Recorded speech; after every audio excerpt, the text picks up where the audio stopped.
Hey and welcome to the Creative Odyssey podcast, a podcast about entrepreneurship, creativity, and personal growth by me, Emil Ruth. Thanks for listening and enjoy the show.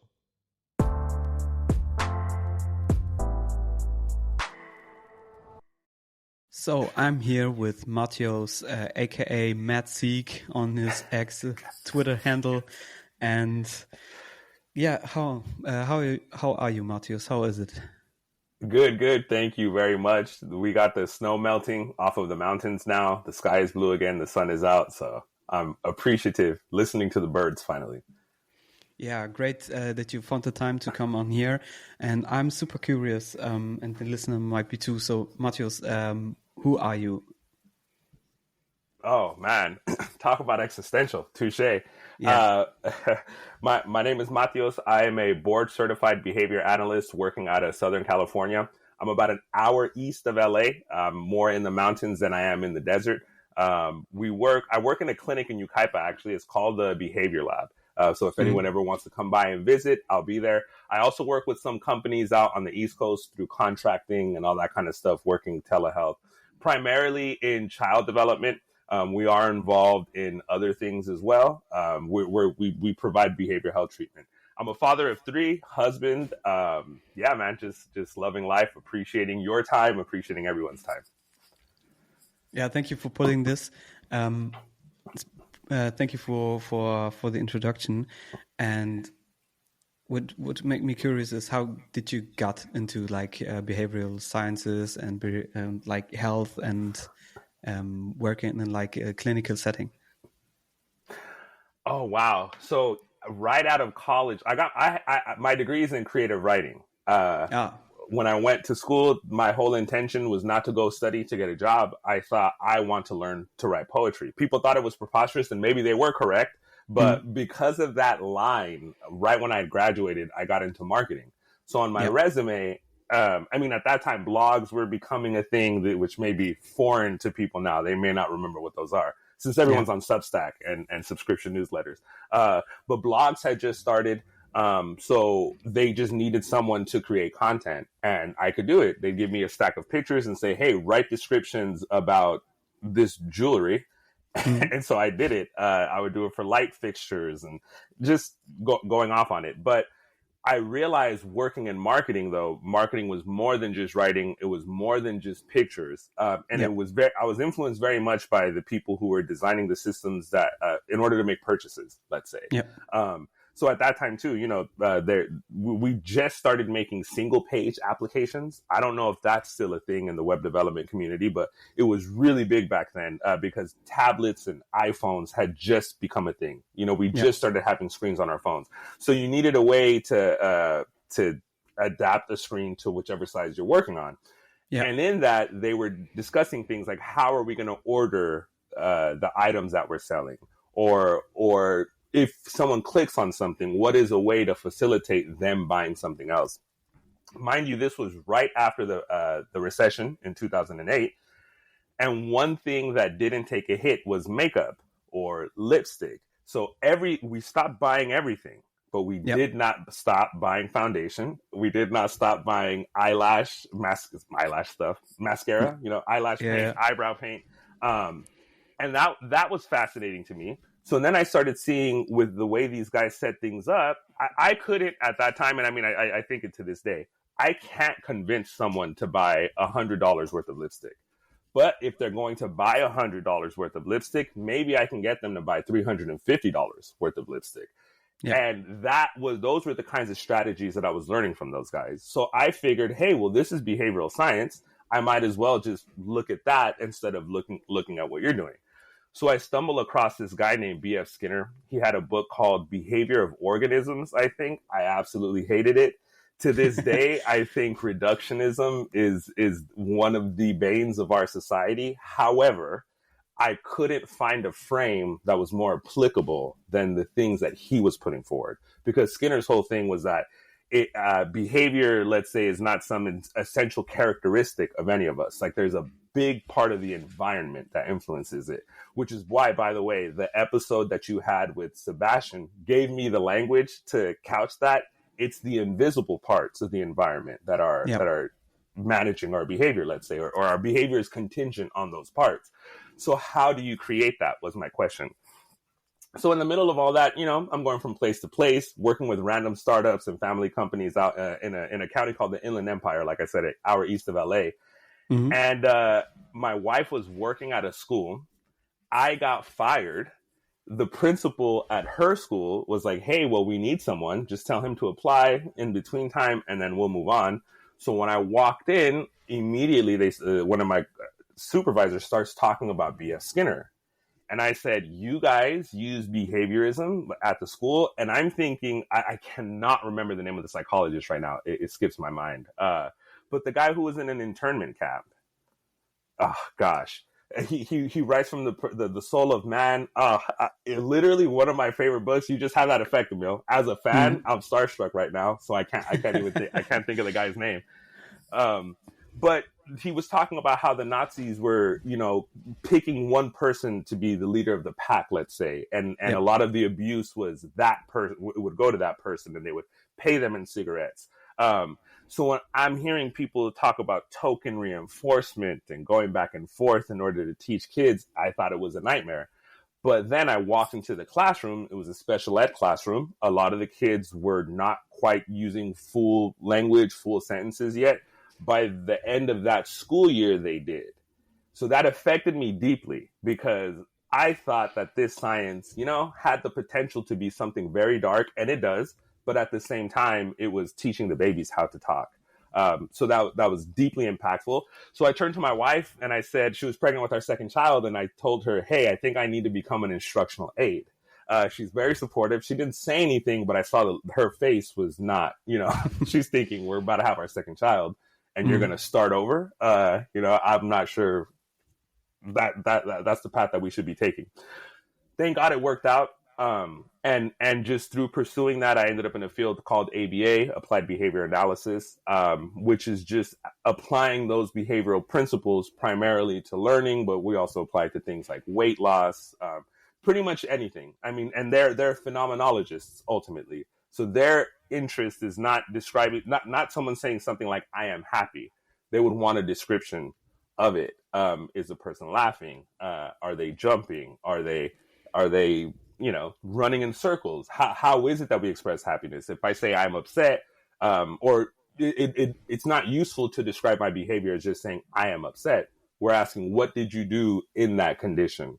And so, they come with a very materialist philosophy, which again is one of those things that I kind of bang my head against. I'm not the biggest fan, but I do respect the craft. I do respect the method. And ultimately to me was, how else do we teach the babies how to talk? And no one answered that question as deeply for me as the behaviorist. So it was kind of winding, but it was still applying the same kinds of principles, which again was just moving to me because I'm thinking, man, there's something to this. The way we're teaching each other, the way we're teaching each other to think. I think their behavior is they got their finger on the pulse of something really, really important.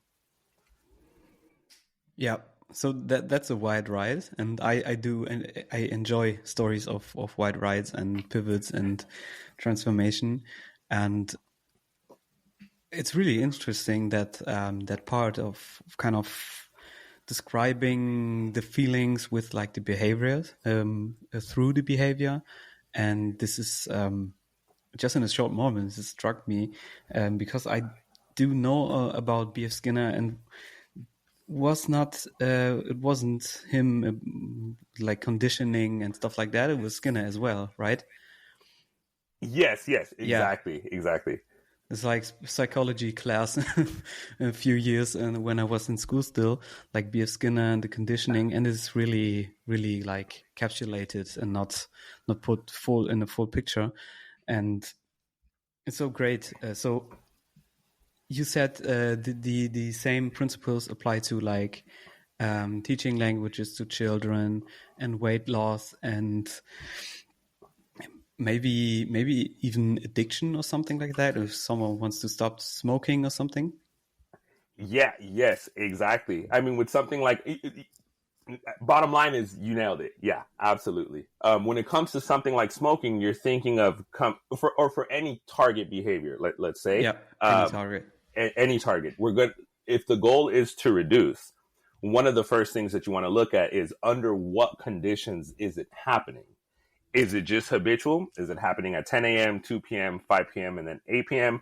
Or is there something in the environment that triggers it? Is it some kind of social interaction? So once you've kind of pinned down, because it's just a hypothesis, but once you pin down, if you get yourself a list of conditions under which these things occur, then you can start to prime yourself to prepare yourself when you're in it. To me, one of the biggest things is coming up with alternatives. So if it's a hand to mouth that has a certain poetry to it, which it does, you know, instead of taking up a cigarette, let's say, just pick up a straw. Have chewing on gum, you know, people have done historically. Again, and this is without having to apply the principles of the science. It's just things that people do. We see them and they work. By my estimation, there's a lot of heuristics that you kind of come across. And I think ultimately what I would like behaviorism to turn into is like a collection of all those heuristics. But sorry, to your point, yeah. So this is for increasing behaviors, decreasing behaviors. Anything you want to do, you can really structure it. With that said, I still think, to your point, you still need a flow. So again, it's about designing the invisible. It's not about creating such a rigid structure that we're going to say, once we take in these inputs, these are the outputs that we get.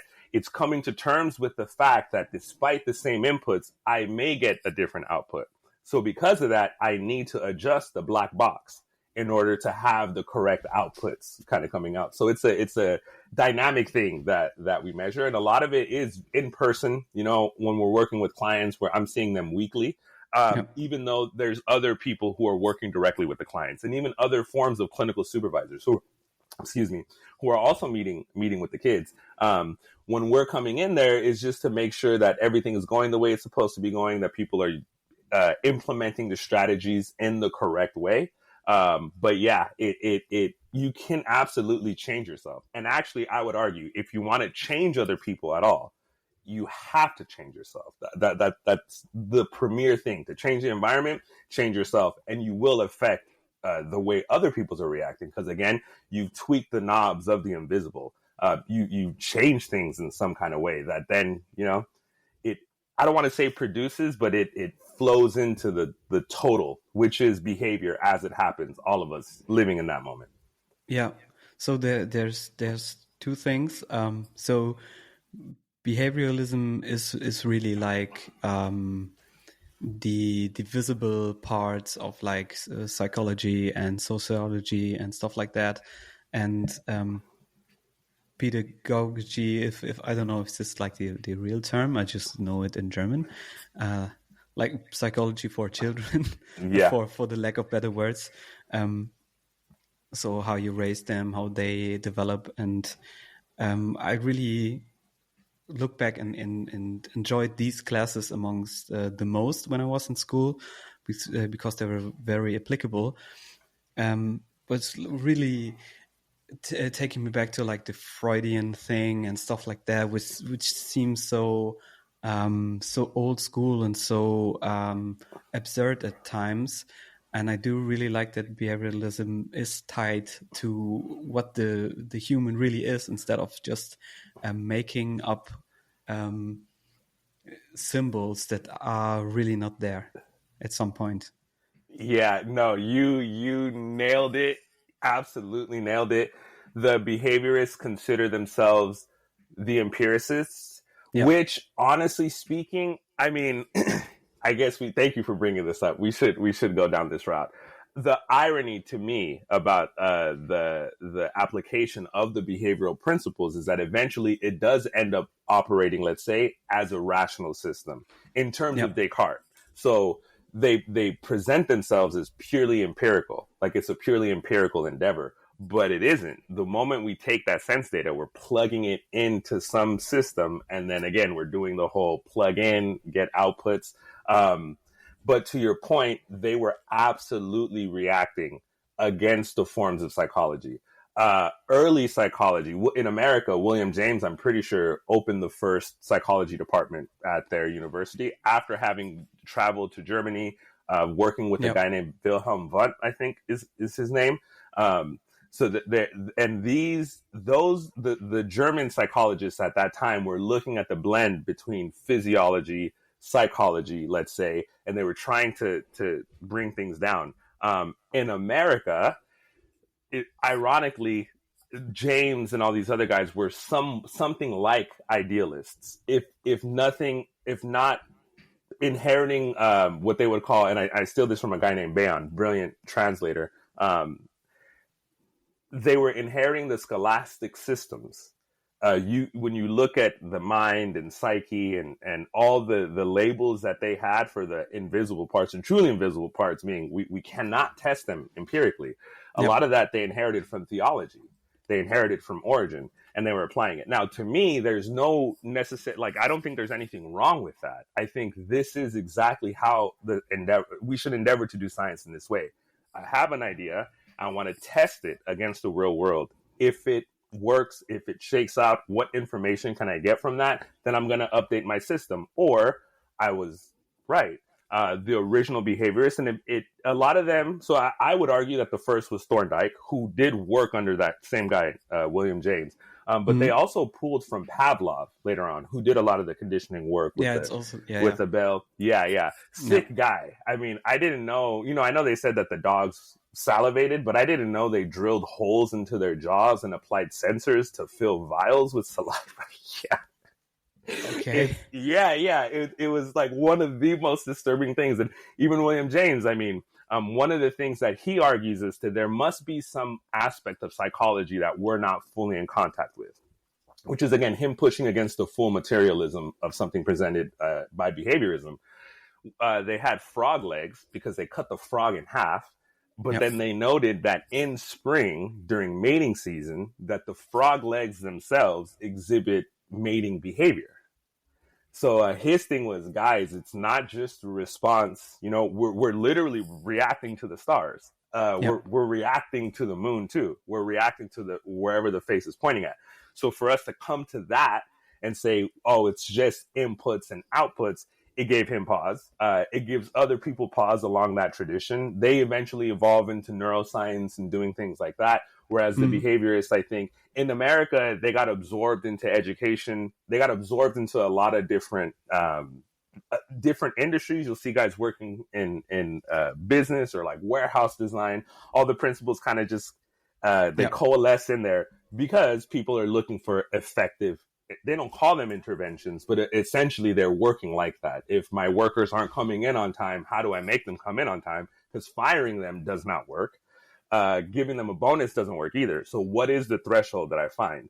But yeah, so, the research did continue though. Like I said, I work as a behaviorist. I work, in ABA, and I apologize for rambling because that whole 4-minute soliloquy was all to say, yes, you're right. They're focused on, they call it operational definitions, but their only interest is action in the environment that we can see. And one of the really beautiful things they say about it is because that's all that is scientific.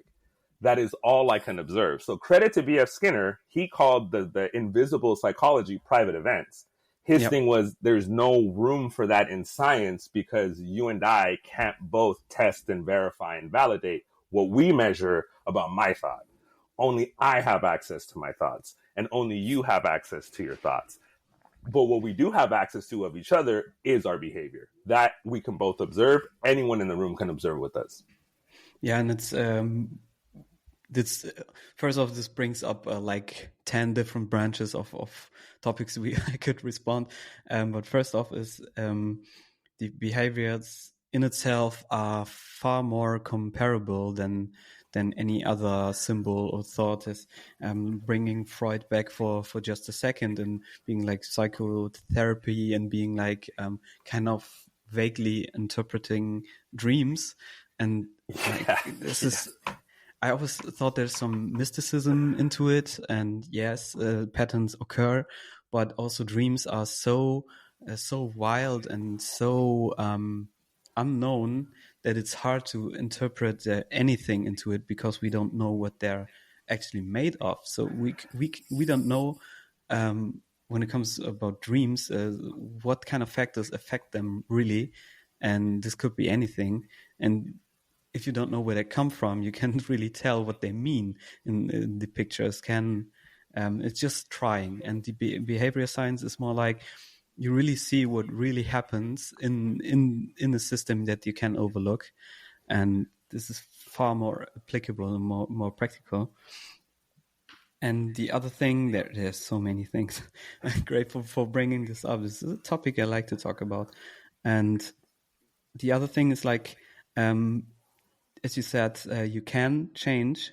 And this is one thing that is contrarian to like ideas of, I mean, this is a harsh topic, but like trauma or like these the things of or the path of psychology where something event happens and then you're kind of doomed. You have no chance in changing it because it happens.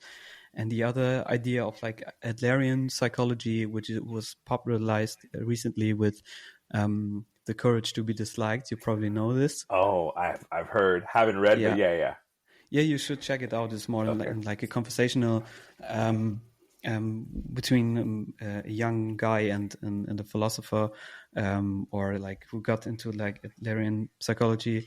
But this is really Austrian thing, like Jung and opposing to that. And this school is pretty interesting. I think it's a bit outdated, but I take everything. And this is one of my maxims, that I take everything with a grain of salt and not for like the absolute truth. I'm picking what makes sense in the real world. And and the main point which I want to get to is he basically denies trauma. And I'm not saying that I am definitely doing it, but he basically states that you can change from the perspective you're doing right now. And he had made an example of a girl who's blushing constantly because she can't speak to a guy she wants to approach him, but she's too shy. But he kind of makes the switch and says because she doesn't want to speak to the guy, in reality the blushing occurs because of that. So it's not that it's blocking you, but you actually don't want it. And this is why you're having like a reaction, and you really need to know what is holding you back. So why don't want it? Yeah. And the reasons are usually a lot of different than you might think. So he basically emphasized like a more responsible, or taking the responsibility for yourself in order to change, and not on external events. And this is what I really liked about it. And this is one thing that kind of goes with it. This is still a bit outdated, a bit mystical, and it is cool because it's a bit mystical, but I think some of these ideas are related to behavioralism, is to the emphasis of the now, of the present moment, and the possibility to change. Absolutely. Yeah. Brilliant. Excuse me. Brilliantly put.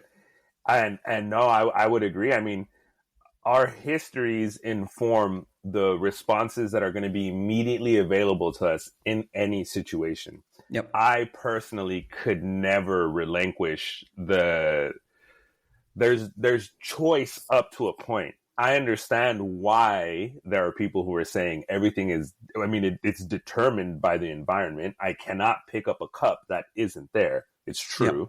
Yep. But if for whatever reason, there's some social convention that I should not drink from this cup right now, I cannot, and maybe we learn it over time. So then people will just learn to not pick up the cup under this social condition because it's against social convention. But if I don't know that, but I notice that it matters to people, it's something that I can analyze in myself. So I try not to, like, obviously, the things are determined. Their interactions are laid out. I'm not going to reach for my bottle and then my hand's going to go through it, because that's just not how the physics works. But, there is something about us. Like, I could decide to, instead of looking at that as trash, I can now look at it as material for my art. And I think those kinds of things are very powerful, because now when we speak like that, we're almost analogous to the alchemists. And so it's funny that Jung was pulling or falsely pulling from those guys. But I think there's merit to that when it really does come to mentality. I mean, when we're doing anything hard, if we're out running and it's hard, I shouldn't be telling myself that it's hard the whole time. I know it's hard. My heart is racing. My calves are aching. My quads don't want to lift my legs up too high now. What I should be thinking is I need to reach my goal. And if I do something like that, or if I put on the Creative Odyssey podcast and I'm just listening to the conversation, these things really do take you beyond what you thought your own limit was. And to this point, I love that you bring this up, because what we find sometimes is a lot of people who are very materialist, very straightforward, hey, I'm only here for the facts. They talk themselves out of so many things, and they speak so negatively to themselves all the time, and they don't even identify that as an emotional reaction. I'm just being sensible. They'll say things like that. And Galileo, I can't remember. He wrote dialogues, by the way, which random. In there, so he's putting forward his scheme of science in one of these. But he mentions that we need to take care that the methods that we use to protect ourselves do not turn around and become the sources of our destruction.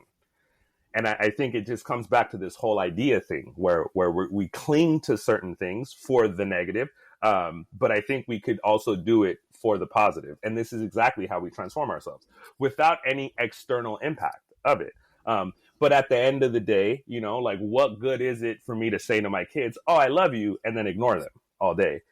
So at some point, your actions do become influenced by your ideas. That it is a very real one. But it's again, I apologize for rambling, because don't apologize. I'm here for the rambling. Right. I encourage rambling. This is one thing. Excellent. You should know. And absolutely, there's layers. There's the thought or the emotional, the thought layer, the words you say, the actions you take. And I just kind of decided that I need to click the switch, and that you can just do things. It's so funny. There's two sides of the medal when it comes to like hyper self-awareness. When I say it is hard because you kind of got the power to question everything, including tradition, social conventions, and we see where's the layers, where does it come from, why do we, I don't know, celebrate Christmas? It doesn't have to do anything with Jesus. He was born in summertime, so you just kind of. I was so critic. This was me in my teens, by the way, and then I just accepted it for what it is, and accepted it for like a family holiday, and then my feelings just switched because I decided to. But Amen. Yeah, and then the other part, or the it's not good and bad, it's more like yin and yang, that you can just decide to switch opinions, to take on action on basically everything, because there is probably nothing holding you back except for the laws of physics, or the laws of a nation, maybe, like the law. But I think to a certain point, you can basically do anything. So, I don't know what this lane of philosophy is called, but it's like the practical way to just do something if you want to do something, and most of the limits are self-imposed. Absolutely. Love it, by the way. You can just do things. Nailed it. Absolutely nailed it. Yeah, and just looking at my notes, I never did so many notes on an episode. That's a good thing. So one thing you stated, I think 2 points or so previously, is like the behaviors and like copying behaviors. And I don't know if you know, like René Girard and mimetic desire and some these ideas. I'm vaguely familiar. I'm actually going through, again, inspired by one of your episodes and one of your listeners, The System of Objects. He has a book, but it was adjacent to what you were speaking about. So please go ahead, because I'm not too versed in René. No, I'm not super versed into either. I just got a bit into Wanted by Luke Burgess or Borges. I don't know how to pronounce it. And it's these are some ideas will really shake up your mind. And basically, it's as far as I understood it, is people are not just copying behavior, but they're copying like models of certain people, like. If it's the typical thing for my neighbor has a bigger car, so I need to upgrade or do the opposite, or I don't. As really a current example of many people are like critical of Elon Musk and put stickers on their Tesla to virtue signal that they're, oh, I do have a Tesla, but this might still be a Toyota or something. And this is something that is like the mimetic copying, where you put a model and you need to either kind of adjust to that and racing like a competitor, or you just flip the switch and signal that you're opposed to something. But you basically put your own identity as a mirror onto something else, and people are like mirrors for standing and mirroring each other, and some fields don't even recognize who they are copying. Yeah. Oh my gosh. No, I think first off, let me say, I think there's going back to Skinner. Yep. One of his things was reinforcement learning. That was the idea that he put forward, meaning that the consequences increase behavior or decrease. Yep. So consequences have an effect on behavior. One of my critiques of that was imitation learning. If you there's a famous experiment which ended up not being the best. Psychology has its problems, but they have this experiment about the clown. They show a kid a video of a man hitting a clown. They put a child in a room, and then the child starts to hit the clown because they observe someone else hit it. And people think that, well, violence works like something in this way. I wasn't sure how to take that, because when I observed that experiment, the kids are hitting a clown. And I think they know that. Now, there are a group of people who will see you hit someone else, and then now they too will hit. And I think there's a part of it with the group identity, and there is something scary, and there is something dark about that. But on the flip side, I think it was Schrodinger in What Is Life, the book, by the way, where I think he invented the idea of DNA. I think he said there is a substance, and it should have these qualities once we find it. But in that book, he talks about how behavior has the capacity to make an organism evolve 1,000 years or 1,000,000 years, where if we just leave it to the environment, to the interaction between the organism and the environment, or to the interaction between the population and the environment, we're going to have to accumulate certain changes and specialize towards a certain direction, which that transformation in itself then creates new opportunities. Kind of like what we're talking about, the ideas change. So now the topology is no longer the same. We can do that with learning. So I think there's the dark and the light side of that, where I think when we're copying each other or we are reflecting each other's behavior, if we don't search for the spirit of what we're doing, we do run the risk of just being a mirror to each other. And I think when we do that, I mean, maybe there's a world where we're at our best when we do that. I'm suspicious of that, even in our circles on the internet, when we all start talking the same, and anyone puts forward a contrary opinion or it turns into I wish that the reactions weren't as strong. But also, I'm not going to argue with the rock slide.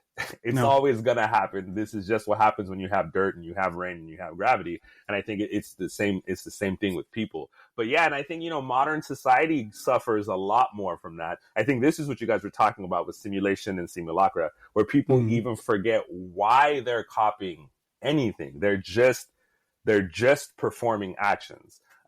But there is a meaning, or there was a meaning, and it can still hold value. I think sometimes we just hold on to the wrong things, but it doesn't necessarily mean we have to let go of old things either. I'm kind of agnostic when it comes to certain things, as long as we're respecting each other. But to your point, though, yeah, there comes a point where the imitation, and the reason why I brought up Skinner, I'm sorry to come back to the imitation, is imitation is such an interesting thing to me because it doesn't, you don't learn from the outcomes.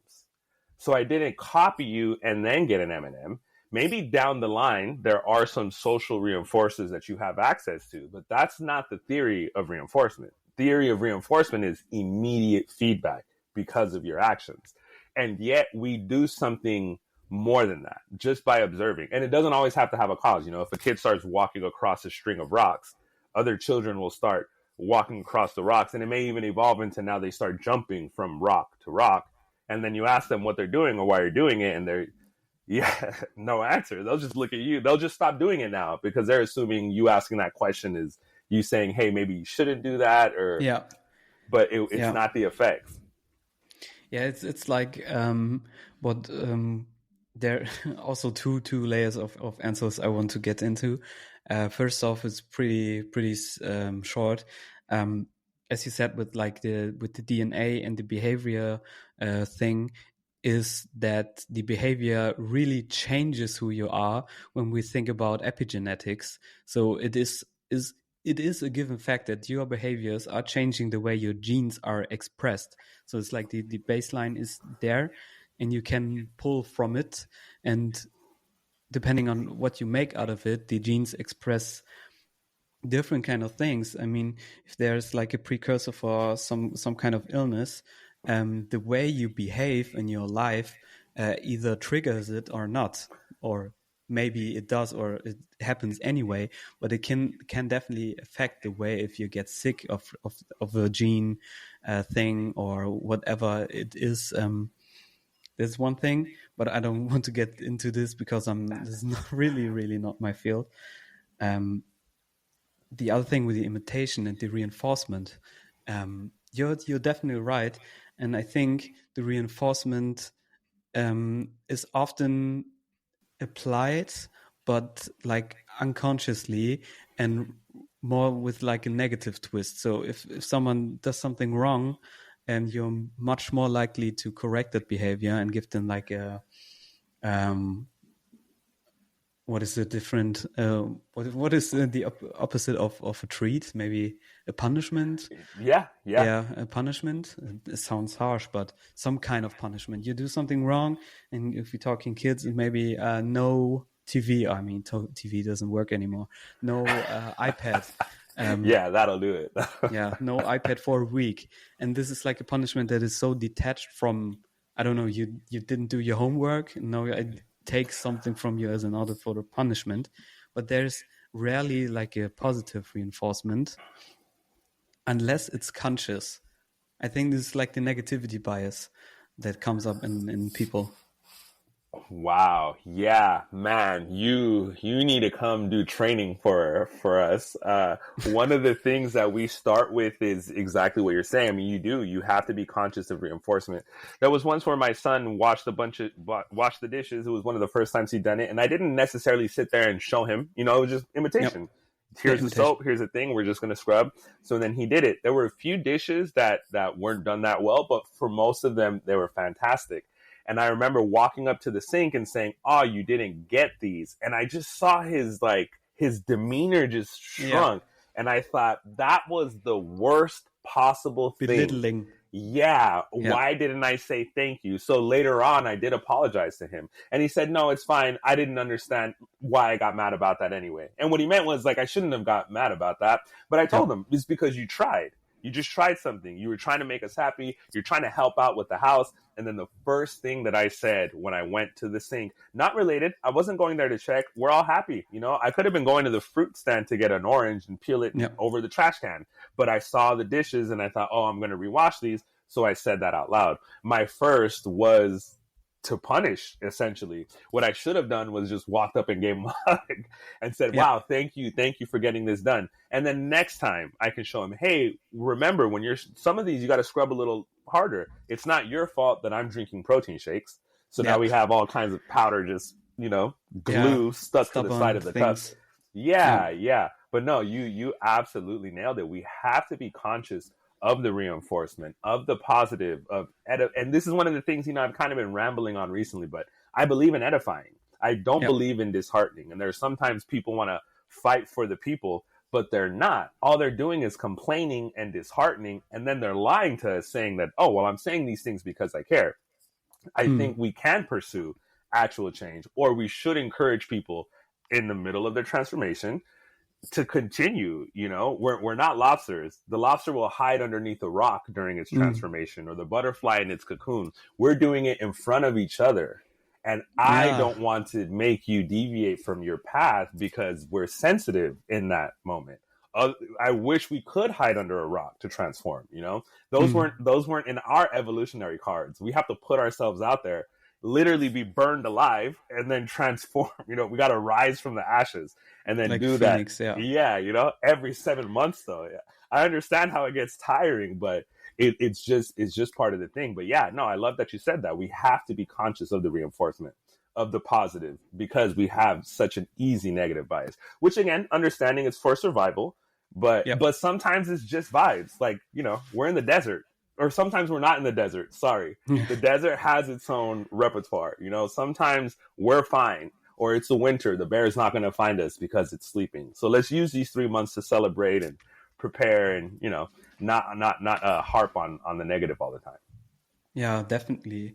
And yeah, it's with a lot of things that we still have some parts, I mean, actual parts of the brain being tied to, like, I wanted to say medieval, but I meant like ancient or like I lost the word for ape people.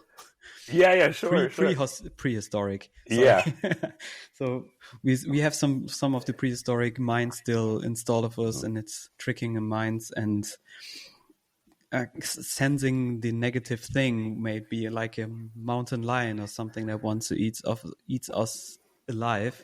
Yeah, this is like the most common example. You don't want to get eaten by something that is, but it's not happening. So the humans tend to either cage these animals or kill them in any other way. So we're definitely dominant.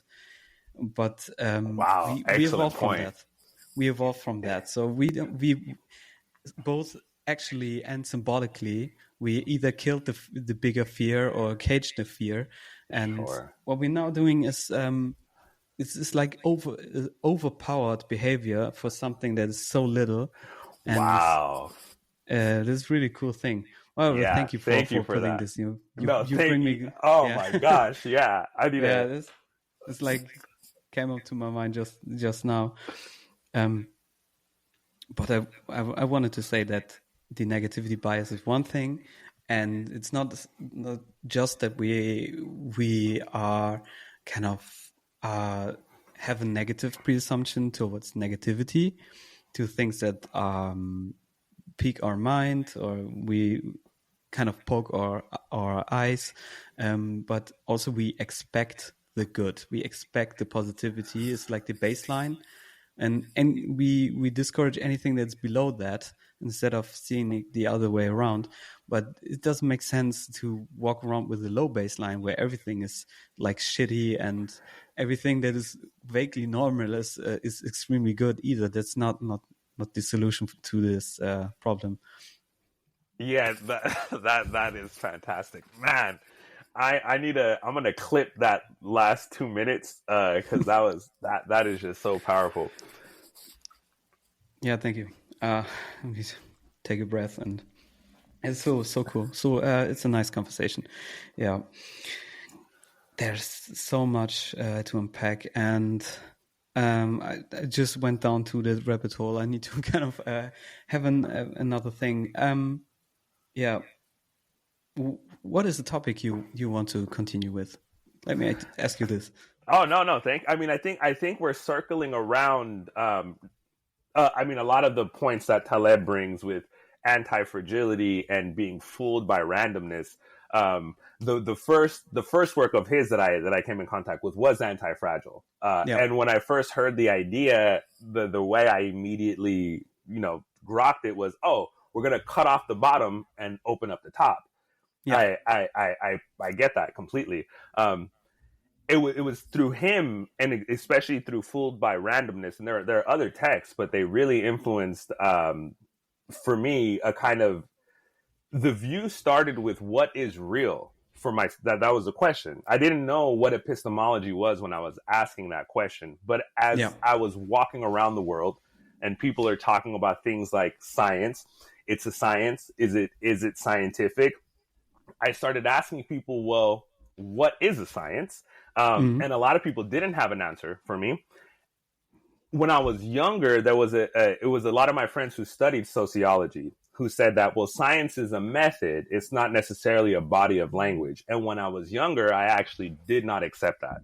I thought that the hard sciences is what science is. The rest of us, who knows what we're doing? But I felt like people were overcompensating. And this is coming from a guy who was studying creative writing, mind you. So there's nothing wrong with the humanities. It's okay to not be science. We can't solve all the problems with science. In education, it was the same thing. We're going to apply behavioral science to solve this problem. So I end up going down the rabbit hole of reading guys like Popper, reading Fooled by Randomness by Taleb. There's a woman, her name is Dr. Lisa Feldman Barrett, fantastic neuroscience. She's the one who made me aware of the replication crisis in psychology. That was horrifying because people were taking literature and making decisions off of it. On a quick side note related to that, what I found interesting is some people took bad research, fake research, let's say, they applied it and they still got good outcomes. And I could not help but interpret that as myths. Like all they did was take some myths and then they did the best that they could with it. But because we put it in the hands of a human being, they were able to just move us forward, create something from those facts. So maybe some of our science, or the fakest science, let's say, maybe it's just wishful thinking, especially in psychology. I say that respectfully. Maybe they've fixed the crisis. Sorry, go ahead. No, that's a cool thing, and it's really that you can definitely pull from myths. I mean, there's a lot of truth in fiction, and because all a human produces when it comes to like a body of art, and you as a creative writer, you cannot help but put like the human essence into a story. You couldn't write a fictional story without some truth about human behavior into it. That's why science fiction, as much as it is, or fantasy, there are things that are not existing or are exaggerated, or the TV show Severance that makes a huge thing of humans being just a body of work, and this is not something that is realistic, but it's like a hyperbole and like extrapolated thing that is, you can imagine it, and there's some kind of truth into it. So maybe this is the thing, as well as wishful thinking, that the intent maybe even matters more than the basis you have. Yeah. Beautifully put. Yeah. This is really, I mean, I was torn by this. For my personal journey, it was, I'm hearing teachers say they're using science, and I'm thinking, I don't know. But we're working with kids who maybe weren't performing the best in school. And these same teachers who said they were using science was teaching that same kid geometry and algebra. Yep. Now, if we left this kid in the school district, he would not have graduated. He came with us, and he's able to go to college, and it was just a matter of the quote unquote science. So it really snapped me out of clinging to one thing or the other. I think you nailed it. There's the intent and there's the effect of what we're trying to do. What we need to stay away from is dogma of the type that creates problems. Yeah. But a dogma of the type that says, hey, squat, deadlift, and overhead press every other day, I think that's a good dogma. And all of my friends who pressure me to do that have made my life better. It can be uncomfortable. There are days that I don't want to do it, sure. But there's a place for it. But yeah, in terms of the philosophy of science, I think it's I'm going to butcher his name, Feyerabend. Mm-hmm. He has a book called Against Method, and he was arguing against another philosopher of science, Lakatos, and Feyerabend's thing was that there is no single method. Like there are multiple methods. And now I took to this because that's kind of where, when I read him, that's kind of what I was playing with inside of my heart. I figured I'm not sure it's appropriate to say that the physicist and the chemist even are doing the same method of science. Even if both of them are using a microscope, they're not using the microscope in the same way. Their practices are completely different. So yes, there's this overarching endeavor of whatever, but to your point, ultimately it comes down to intent. What is it that they're trying to discover? What truth are they trying to uncover? Because it's all there. It's all in nature. We just need to peel back the veil and look, and she will tell us her secrets. We just have to approach her in the appropriate way. So yeah, it threw me for a loop, because in looking for something more rigorous, and I in a way I was looking to narrow my view, I accidentally just blew my head open, because I realized that, cutting ourselves off, whether it's by method or even by just mentality, like we were saying earlier, it's bad if it doesn't serve us. Again, if we're just protecting ourselves, we're going to end up losing a lot of opportunity. I think it's Schrodinger, again, in the same book on life, he talks about evolution, the branches of evolution, how everything is in constant flux with this environment. And then he mentions that there are some that are not. There are some animals that are no longer evolving. He said crocodiles are of that type. And then he mentioned insects. And then he gives a reason. He posits that the reason why insects stopped evolving is because of the decision, let's say, they made to put their protection on the outside. Once they came up with an exoskeleton, once they enabled themselves to survive a nuclear winter, let's say, they stopped being able to change, because they just restricted or constrained the possibility, the number of things that they could turn into. So now that is all they are. And when Schrodinger brings this up, he's saying we shouldn't do that. It's a great symbol, even. Love it. It's mind-blowing. So and so they're still here, and they're still alive. Is that what you want to be? And for me, reading that, connecting it again to what Galileo said, where not only do our sources of protection become our sources of destruction, how could there be something worse than that, when the sources of your protection become the sources of your devolution? You are no longer changing. You're not adapted to the world as it is. You're aside. You're in another dimension, and the world keeps on. It keeps on moving on. But yeah, it was in trying to find the truth and trying to talk to the people who were trying to find out the truth. It gave me a lot more humility, and not just because they're smart. Because I talk to smart people all the time, and I was perfectly arrogant for close to 40 years. It had no bearing, but it was really what they delivered that made me say, "Oh, okay, I need to watch what I say." Related to that, for example, again, in our circles, everyone's fasting, we're all lifting, we're doing all kinds of things. I stopped telling people to fast when I came across a paper. So for me, it worked. When I had a migraine, worked. If I had allergies, it would work. I wouldn't quite do it if I had the flu or certain sicknesses, but sometimes I would try it, but I never measured it enough to say whether it worked or not. But there was a paper that I read on stomach viruses, the rotavirus, the norovirus, just basic stomach flus. They actually capture autophagy. So the reason why we fast is because we're trying to trigger this response in the body that in needing nutrients, the body's going to break down broken cells. So it's going to go to the damaged ones first, turn them into nutrients for the other cells. And when you come back from that, you should be healthier. What some of these viruses do is they trigger a response. So and again, I'm no physiologist. I may be butchering. We'll take this at the level of myth, let's say. But there's at least two parts to autophagy. Whenever that action gets triggered, it'll create like I don't know if it's a vacuole, but it creates a sac that it surrounds the object that it's going to consume, and another enzyme will come attached to that, and then that's what triggers the dissolution.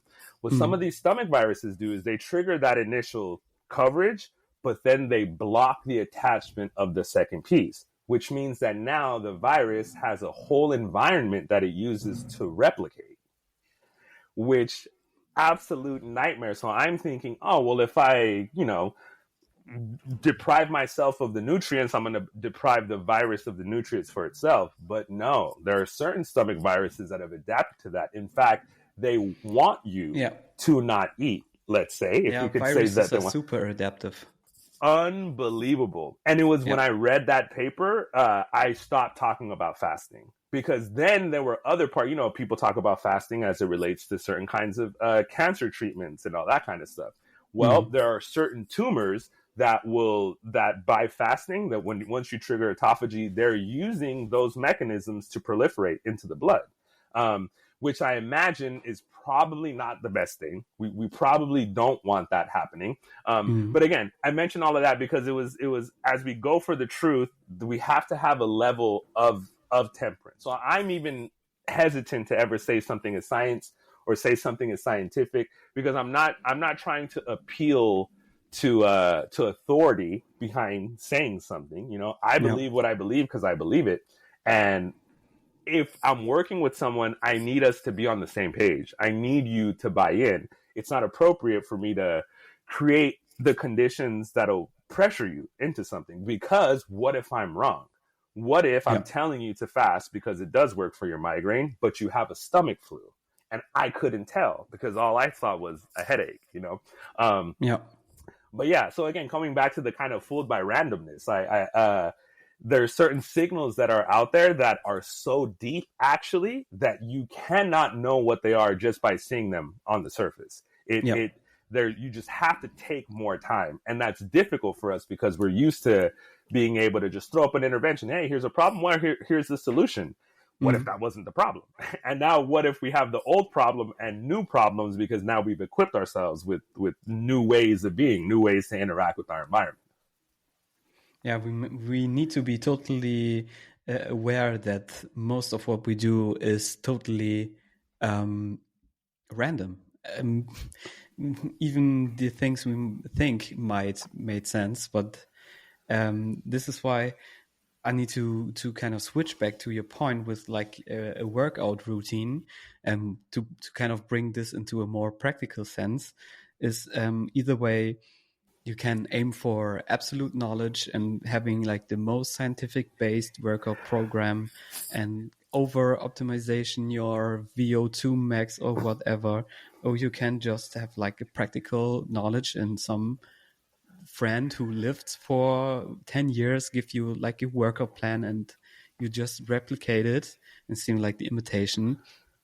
And this in a practical sense is like practical knowledge that serves us. And this is a lot of funny thing. I think, it's like the bro sciences, with a lot of bodybuilders who were actually right about a lot of things with like creatine or taking protein supplements. And a few years or maybe 20, 30 years ago, people would be looked at crazy for why are you taking like protein powder, not eating like regularly. And they're obviously putting it to the top and being like abomination of muscles. With a lot of things they were right. I think even with some more controversial topics like even growth hormone and testosterone, and they're doing it for maybe the wrong reasons, or they perceived right reasons, but they were right about a lot of things. And this is what made me kind of skeptical. And it's hard to kind of gather all the information you need and just have a kind of mental model that allows you to operate with an amount of information that is sufficient for you to serve the thing you want to have. And it's the same thing with science. Yeah, exactly. I loved what you said earlier, that how much intent does matter, because we're really quick to talk about how intent may have been good, but impact was the worst. And we all know that. We're aware of the overbearing family member who, I just want you to be comfortable. And it's like, you're just making everyone uncomfortable by doing that. In the best case, let's say it can get worse than that. But on the flip side, I think people having good intentions, it works. I remember reading a paper about, there was some stomach cancer, stomach and pancreatic cancer have, I think, some of the highest rates of mortality. So there were these people who were leaving to China and then coming back to the States, and they were healed. So they started asking these people, well, what'd you guys do? And everyone had the same story. We went up the mountain. We met with a Chinese grandma, and she gave us this soup, and then we came back, and everything was fine. So they heard this story enough times that they said, let's go research this because this sounds like complete nonsense. They go to the mountain, they meet the woman, they find out that she's making some kind of crocodile soup.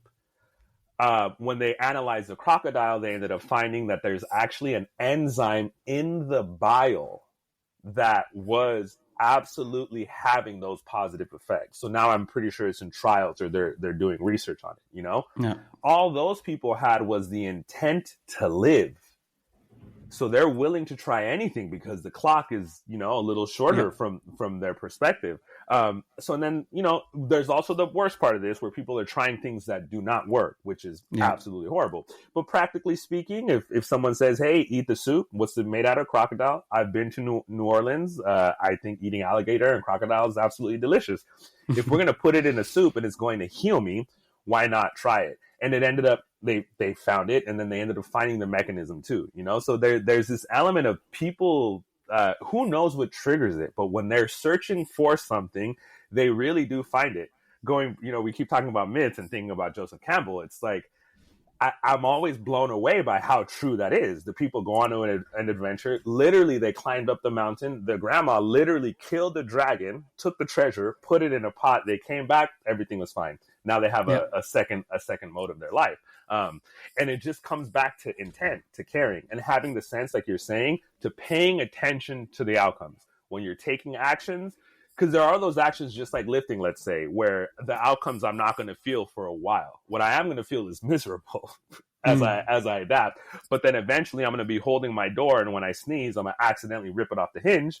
That wasn't my intention, but I know that deadlifting works because, you know, I see it now.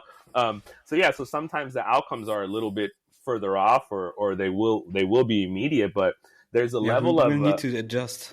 Exactly. Yeah. We need to never freeze. You know, I think having the intention of just continuing to search, to continue going on those creative odysseys, you will find the treasure. You're going to be beat, but it's worth it. You know, there's no way to not do that.